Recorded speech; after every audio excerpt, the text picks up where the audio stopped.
ઇતિહાસ છે ને એ શાસકોએ ખોટો લખ્યો છે.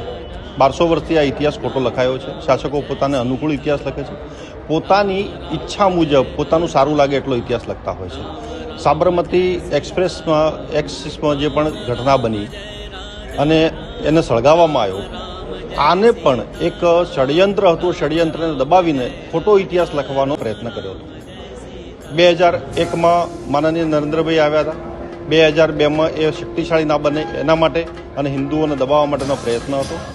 પરંતુ આખરે સત્ય બહાર આવ્યું, સાચો ઇતિહાસ શોધાયો અને સાબરમતી એક્સપ્રેસ ઉપરની ગોધરાની જે ઘટના હતી એ ઘટનાને સાચી રીતે બહાર લાવવામાં આવી. એની ઉપર જે ફિલ્મો બની સાબરમતી રિપોર્ટ, એ બહુ સારી છે, લોકોએ જોવી જોઈએ.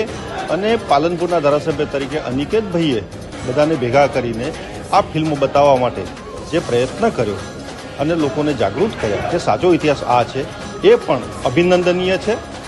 આભાર અનિકેતભાઈ, અને લોકોને જાગૃત કરવા માટે જેને ફિલ્મ બનાવી છે એમનો પણ ખૂબ ખૂબ આભાર.